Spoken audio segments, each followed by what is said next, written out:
Hello students, आज हम MA final के 7th पेपर का अध्ययन कर रहे हैं, जिसके हम 4th यूनिट के सेकंड टॉपिक का अध्ययन कर रहे थे, जिसका नाम है भारतीय समाज की विविधताएं। तो इसके अंतर्गत हम परंपरागत भारतीय समाज की विशिष्ट लक्षणों का अध्ययन कर चुके हैं, भारतीय सामाजिक संरचना की समकालीन विशेषताओं का अध्ययन कर चुके हैं। अब इसके बाद हम अध्ययन करेंगे भारतीय समाज में सांस्कृतिक विविधताएं कौन कौन सी हैं और उन विविधताओं में एकता किस प्रकार है। तो सबसे पहले हम अध्ययन करेंगे भौगोलिक या क्षेत्रीय विविधता की।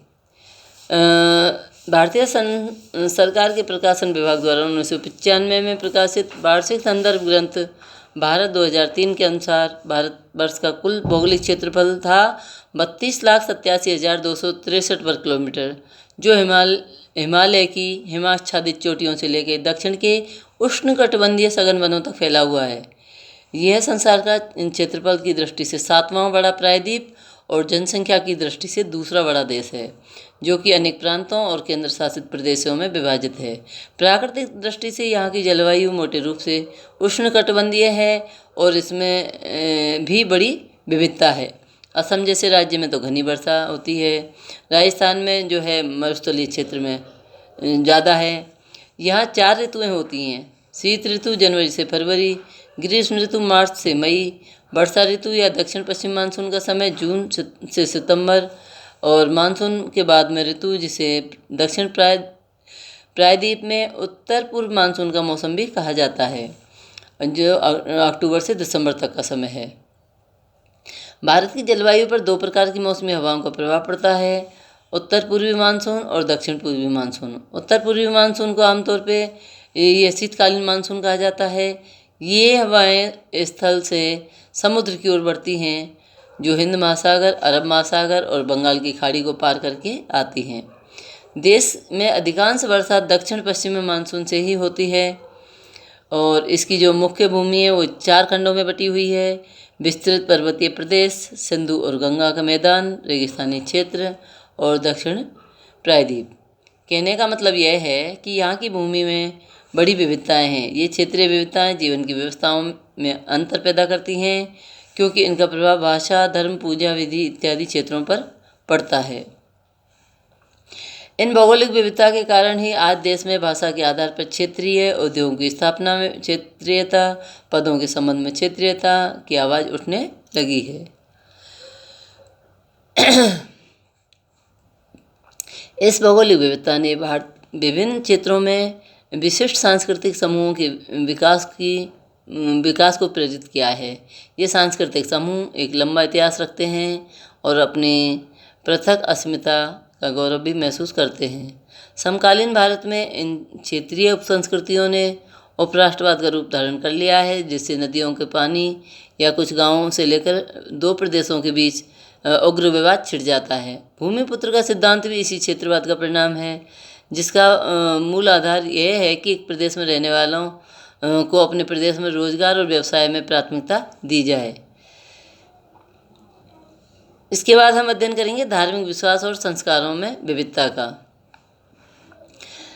भारतीय समाज और जनजीवन में धार्मिक विविधता भी बहुत है। इसी विविधता के परिणाम स्वरूप विभिन्न संप्रदायों के अनुयायियों के धार्मिक विश्वासों और संस्कारों में भी अनेक रूपता पाई जाती है।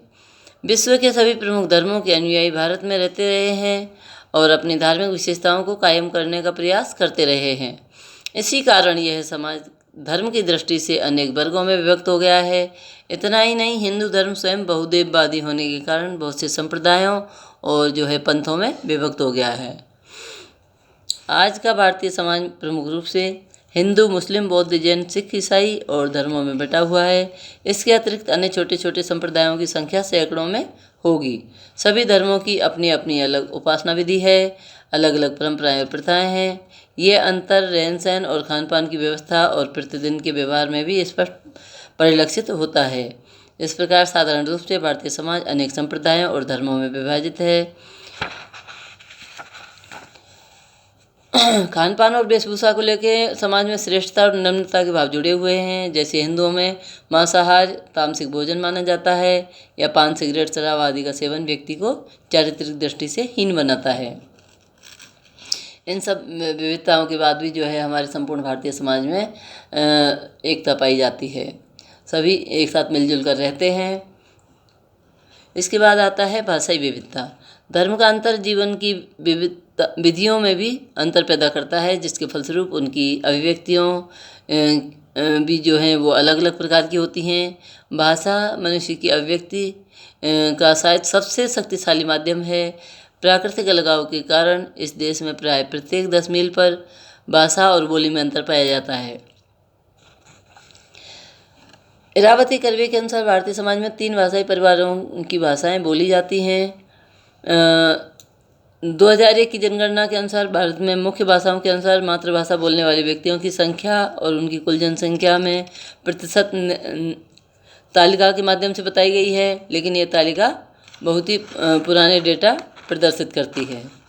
जैसे 2001 में हिंदी भाषा बोलने वाले व्यक्तियों की संख्या थी 422 और कुल जनसंख्या थी जो उसका कुल जनसंख्या में से 41.03% थी।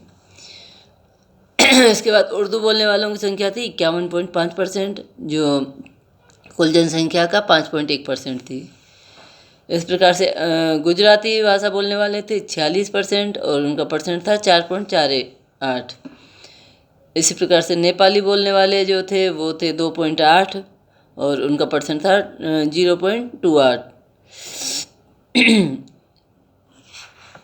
इस प्रकार से जो है हमारे भारतीय समाज में विविध प्रकार की भाषाई विविधता पाई जाती है, क्योंकि भाषा के माध्यम से व्यक्ति संसार की धारणाओं का प्रत्यक्षीकरण करता है। 1971 में पाकिस्तान के पूर्वी हिस्से का उससे पृथक हो जाना और नए राष्ट्र का बांग्लादेश के नाम से उदित होना भाषा के आधार पर उपराष्ट्रवाद की जो है भावना का परिणाम था। हमारे देश में भाषा और क्षेत्रवाद ने मिलकर कुछ ऐसी ही सामाजिक दरारें पैदा कर दी।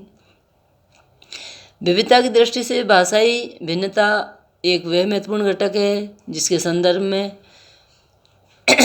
संदर्भ के बिना समकालीन भारतीय समाज की वास्तविकता को स्पष्ट नहीं किया जा सकता है। इसके बाद नेक्स्ट विशेषता विविधता आती है प्रजातीय विविधता। सर हर्बर्ट रिजले ने भारत की प्रजातियों को अजायब घर कहा है। हमें इतिहास बताता है कि समय समय पर देश में विभिन्न प्रजातियों का आगमन होता है। प्रजाति एक जैविक अवधारणा है। ये मानवों को और समूह को प्रकट करती है जिनमें शारीरिक और मानसिक लक्षण समान होते हैं और ये लक्षण उन्हें पैतृकता के आधार पर प्राप्त होते हैं। शरीर के रंग, खोपड़ी, नासिका की बनावट ये सब प्रजाति विविधता के अंतर्गत आते हैं। फिर भी यह सच है कि आज प्रजातिवाद की समस्या भारत के सामने नहीं है और प्राचीन समय से लेकर आज तक मनुष्य का रंग यानी वर्ण एक सामाजिक महत्व का विषय रहा है। वैदिक काल में दास, दस्यु, असुर, राक्षस सभी काले वर्ण के थे, जबकि देवता, आर्य, श्रेष्ठ जन सभी गोरे वर्ण के थे। आज भी वैवाहिक विज्ञापनों में गौर वर्ण वधू की मांग की जाती है। गोरा रंग सौंदर्य, शांति और पवित्रता का प्रतीक होता है।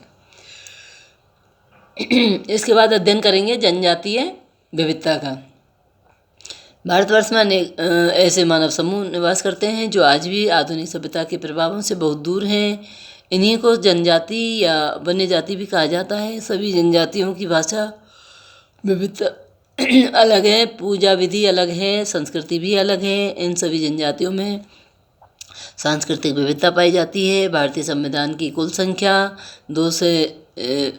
संविधान में इनकी कुल संख्या जो है 216 है, परंतु इनके अतिरिक्त बहुत से ऐसे समुदाय हैं जो जनजातीय जीवन बिता रहे हैं। संपूर्ण भारत की जनजातियों की दृष्टि से 4 क्षेत्रों में बांटा है। प्रथम है मध्य क्षेत्र। इसमें मध्य प्रदेश, बिहार, उड़ीसा, पश्चिम बंगाल की जनजातियाँ आती हैं, जैसे संथाल, मुंडा, ओराव, हो, भूमिज, कोया, कोंड, भुइया, बेंगा आदि। इसके बाद उत्तर पूर्वी क्षेत्र में हिमालय की तराई, असम, बंगाल की जनजातियाँ आती हैं, जैसे गद्दी, गुजर, किन्नौरा, थारू, कुकी, गारो, खासी, नागा आदि। इसके बाद तीसरे पार्ट में दक्षिण क्षेत्र में केरल, मैसूर, मद्रास, चेन्नई जो है, तथा पूर्वी एवं पश्चिमी घाटों पर रहने वाली जनजातियाँ आती हैं, जैसे गोंड, कोंडा, डोरा, इरुला, टोडा, पनियन आदि। पश्चिमी क्षेत्र में निवास करने वाली राजस्थान, गुजरात, महाराष्ट्र में रहने वाली जनजातियाँ हैं, जैसे भील, मीना, गमित, कोकना आदि। जनजातियों को कुल जनसंख्या का इन 4 क्षेत्रों में प्रतिशत भी बताया है, जो बहुत पुराना है। हिमालय का क्षेत्र है वह है 11.35। मध्य भारत का है क्षेत्र वह है 56.88। पश्चिमी भारत का क्षेत्र है वो है 24.86 और तथा दक्षिण भारत का क्षेत्र है वो है 6.21। इस प्रकार स्वतंत्रता के बाद भारतीय समाज में जनजातियों के एकीकरण की समस्या एक राष्ट्रीय प्रश्न बन गई। उत्तर पूर्वी क्षेत्र की नागा में जो जनजातियों में पृथकतावादी सशस्त्र विद्रोह पिछले 30-35 सालों से चल रहा है। भारतीय सेना के द्वारा वहाँ व्यवस्था बनाए रखी गई है, जनजातियों पर प्रसंस्कृतिकरण की प्रक्रिया से गुजर रही हैं, उससे उत्पन्न होने वाली अनेक समस्याओं से पीड़ित हैं। स्वभावतः यह दीर्घकालिक योजना और प्रक्रिया के द्वारा ही किया जा सकता है इनका समाधान। इसके बाद आती है जातीय विविधता। भारतीय समाज और संस्कृति में जातिगत विविधता भी बहुत महत्वपूर्ण है। यद्यपि यह विविधता प्राकृतिक या बाह्य कारणों से नहीं बल्कि हिंदू संस्कृति की देन है, फिर भी अलगाव और सामाजिक जीवन के खंडात्मक विभाजन की दृष्टि से बड़ी महत्वपूर्ण है। जय चट्टन कहते हैं कि भारतवर्ष में करीब 3000 से भी ऊपर जातियाँ और उपजातियाँ हैं। इनकी उत्पत्ति समाज के भीतर से हुई है, परंतु सामाजिक सम्मेलन की दृष्टि से जातिगत विविधता ने भारतीय समाज में बड़ा अलगाव पैदा कर दिया है। विवाह, छुआछूत, जाति के प्रति भक्ति, दूसरी जातियों के प्रति ऊंच नीच का भावना, उससे उत्पन्न होने वाली घृणा आदि के कारण भारतीय समाज में विविधता पाई जाती है।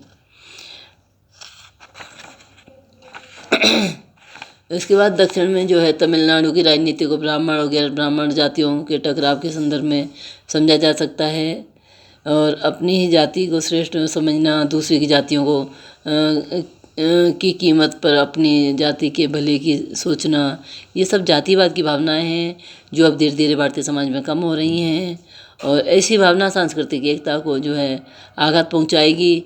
इसलिए इसका निराकरण आज राष्ट्रीय महत्व का प्रश्न बन गया है और धीरे धीरे ये सारी समस्याएं वर्तमान समय में कम होती जा रही हैं।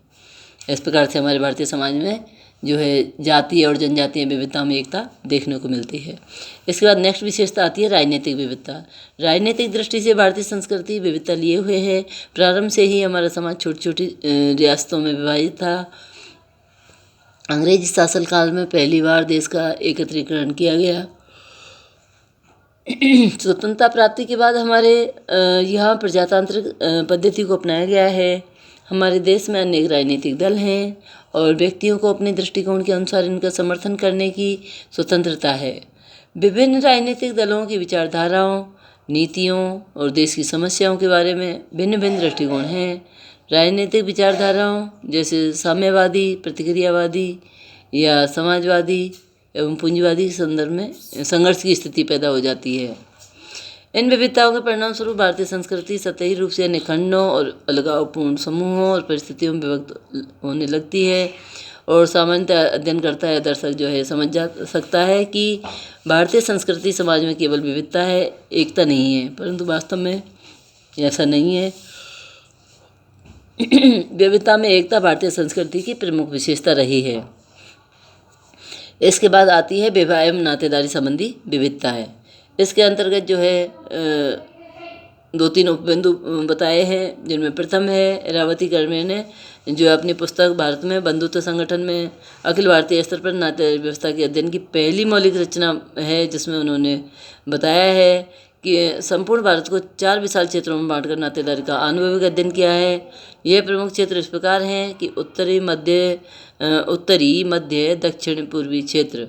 कर्वे ने अपने अध्ययन में पाया कि इन क्षेत्रों में नातेदारी व्यवस्था भिन्न भिन्न रूप रखती है, जिनमें पहला है नातेदारी समूह संबंधी विविधताएँ, दूसरी है विवाह नियमों संबंधी विभिन्नताएँ, तीसरी है उत्तराधिकार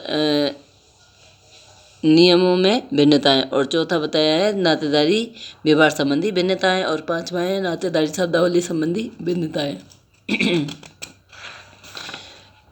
इस प्रकार से जो है अनेक विभिन्नताओं के होते हुए भी हमारे भारतीय समाज में विवाह संबंधी और नातेदारी संबंधी और जो है नातेदारी व्यवहार संबंधी और नातेदारी समूह संबंधी विभिन्नताएं हैं। उनमें कहीं ना कहीं दोनों में एकता देखने को मिलती है। पुत्री के ससुराल में खाने और उनके यहाँ से कोई उपहार लेने पर प्रतिबंध होता है। साधारणतया माता पुत्री के पति घर पर नहीं जाते हैं। उदाहरण के लिए जैसे कुछ मेरठ के आसपास के क्षेत्रों में एक कहावत भी कही गई है कि बहन के घर भाई कुत्ता, सास के घर जमाई कुत्ता, 100 कुत्तों का वो सरदार जो ससुराल रहे जवाई द्वार। तो इस प्रकार से जो है दक्षिणी क्षेत्रों में पुत्री और पुत्रवधू के लिए एक ही आचार संहिता है। वहाँ पुत्री के ससुराल में माता पिता के जाने, खाने या कुछ लेने पर कोई प्रतिबंध नहीं होता है। इसके बाद आती है नातेदारी संबंधी शब्दावली, और एक है नातेदारी समूह संबंधी भिन्नताएं। तो इन दोनों नातेदारी संबंधी जो विविधताएं हैं इनमें कहीं ना कहीं हमारे समाज में एकता विद्यमान है। इस प्रकार से हमारा भारतीय समाज एक साथ जुड़ा हुआ है।